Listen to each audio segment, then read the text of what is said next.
wrestling fans, thanks for clicking today's Dreaded D Rose report. A little inside the wrestling business here.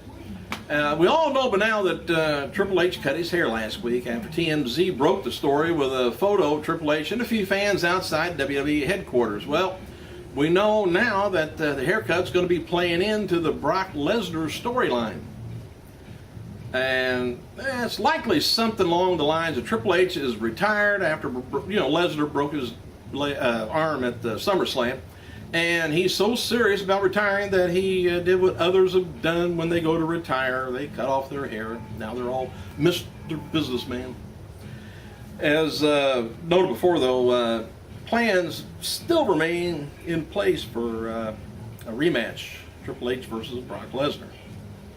And WWE sources pointed out that Triple H just happened to be caught by TMZ outside WWE headquarters with a fan who just happened to be wearing a Triple H t-shirt.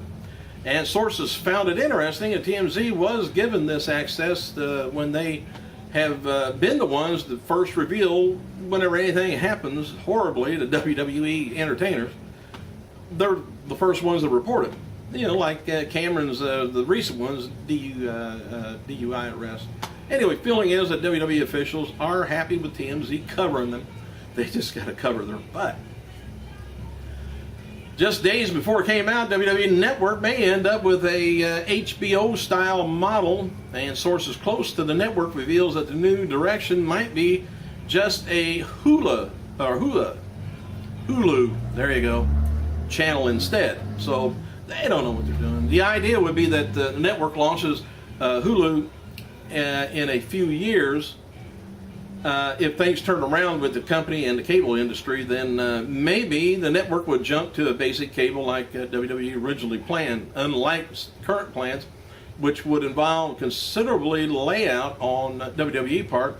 The Hulu idea would see Hulu paying WWE seed money for the channel, rumored to be tens of millions of dollars. I'll buy. Hey, this is internal talk that WWE may just do it a year in review show to replace the December 31st show, which is New Year's Eve, since Tuesday is New Year's Day in December.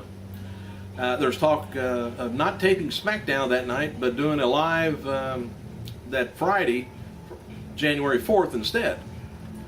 And TMZ reported yesterday they spoke with Jerry Lawler's son, Kevin, and that Lawler was awake, responsive, and while he was still hooked up to tubes and not able to speak, he was writing stuff on a notepad and communicating with people. The newspaper reported last night that Lawler's girlfriend, Lauren, did a phone interview with TV5 in Memphis and said that Lawler's chest is really sore from the CPR that was done on him Monday night. She also said that Lawler asked where they were and thought they were still in Aruba, where he wrestled over the weekend. So, well, he erased a lot of things. Lawler is expected to go home soon, though. And here's some comments from Twitter. TNA President Dixie Carter, thoughts and prayers go, thoughts and prayers of TNA talent and staff are with Jerry Lawler and family. Get well soon. Jim Ross said King had a good day, feeling much better. Healing is ongoing. His overall health and quick medical care are a blessing. Will be fine soon. All right. Jerry Lawler was making phone calls, like I said, to a number of friends the other night, which I think is, if he was still on tubes, probably his girlfriend. Plus, that leaves like a sore throat where you can't hardly talk once tubes are taken out. Anyway, he included in the phone call Michael Cole and Vince McMahon. And now that Lawler is looking to make a recovery anyway, most of the discussion among WWE wrestlers has been how lucky Lawler was and speculation on whether or not WWE will allow him to wrestle again. While there's no timetable yet for, of course, his return to WWE duties, there's chatter amongst the wrestlers that he could make some kind of a special appearance October 15th, Nashville, Tennessee, or October 16th, SmackDown taping from his hometown in Memphis. Where I'm going to go, I don't know. It's they could, you know, have him make an appearance or something. I don't know how much recovery time that would be to come back from something like that. I know people come in here that had open heart surgery and stuff. I haven't seen them for months, and they come back in, and, you know, all healed up, little scar right there. Look good. All right, Devon was asked where he's going to. Oh, by the way, seen New Jack had a. I don't even want to say what he had to say, but he doesn't like Lawler and at all, and he said, "I hope Lawler dies a slow death." That's New Jack saying that. I don't know what he ain't going to make it to the Hall of Fame anytime soon. Not nerves. I don't know what his problem is. I'm not going to go into what all he had to say, but Devon was asked, where's he going? What's going to happen? He says, where I'm going to go is where God wants me. Faith leads me to TNA. I'll stay in TNA. If faith leads me to WWE, then I'll go to WWE. I will go where God puts me, and I'll just leave it in His hands. The official WWE website is advertising Paul Heyman to appear at the September 22nd house show, White Plains, New York. And the following day in Worcestershire, Massachusetts, DCU Center. Heyman's associate, WWE champion CM Punk, is scheduled to face John Cena at both shows. WWE.com added Brutus the Barber Beefcake to its alumni section. WWE says the memorable wrestler as a flamboyant hairdresser who clipped the locks of WWE rivals in the 80s and early 90s, Brutus the Barber Beefcake was all about two things, cutting and strutting. WWE ring announcer Lillian Garcia and former WWE diva Maurice will be signing autographs at the Frank & Sons Collectibles Show Saturday, October 13th, 11 to 2 p.m. Chicago radio host Stephen Mulhausen of Fight Club Chicago spoke with WWE creator Court Bauer this week about Lawler's medical emergency on Raw and whether WWE was right in continuing the show. And Bauer had to say, you can always debate that, but on the flip side, if he had died, obviously it'd be a whole new ball game. They were in the process of trying to stabilize and perform CPR. You had to roughly an hour left in the show, and I'm sure you can coordinate with USA that just jumped to reruns of one of their shows and be joining them in the process. There is a lot of pride in promoters like Dana White in that a show must go on, and when you can do that, and it's like your worst case scenario and a catastrophic. In that case, felt like it was a great job that be regrouping, you know, by the end of the show. It's still so particular to me seeing a 10-minute promo between Cena, Punk, and Hart.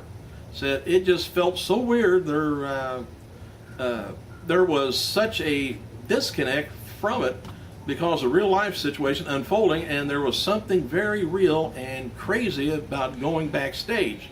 He said, Bauer did, from a business point of view, yes, you're living to your obligation with the USA Network, but I don't think any of that will capture anyone to buy Night of Champions. It was a blur to people.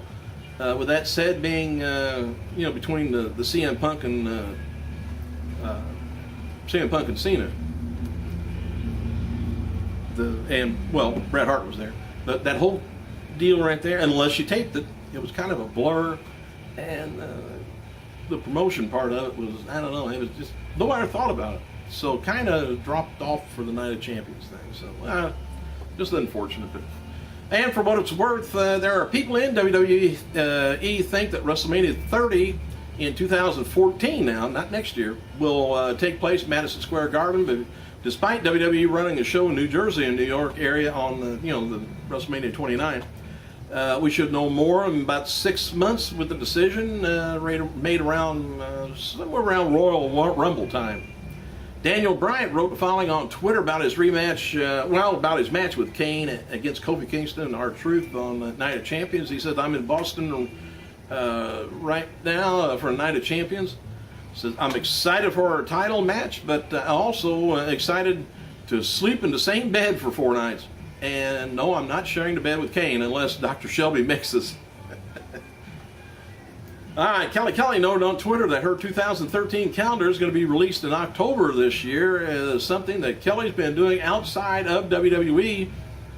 I'll have to check that out. WWE's also doing a appreciation night for legends as a part of the appreciation to stars, and mostly to help ticket sales push in local markets. Shawn Michaels recently had one. Pat Patterson had his postponed, and one is planned for Jim Ross October 1st. They expect to be announced more in the next few months. And as speculated a few days ago, the TNA knockout Rosita had been released from her from TNA because her photos and things was removed from TNA website. Well, the photos have since been restored, so it appears that she's still with the company. Probably scared her. Nobody in TNA will confirm that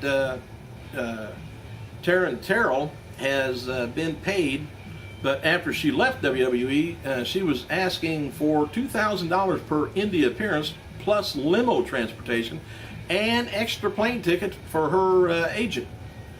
Taryn is currently booked for at least one more upcoming convention, so it sounds like she's smartened up as to be the going rate for indie talent these days. So she may think she's worth more than she is.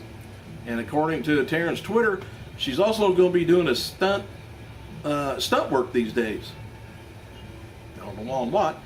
Oh, by the way, in TNA, Jeff Jarrett Abyss, TNA X Division Champion Zema Ion are scheduled for a AAA Heroes and Mortals show October 6th.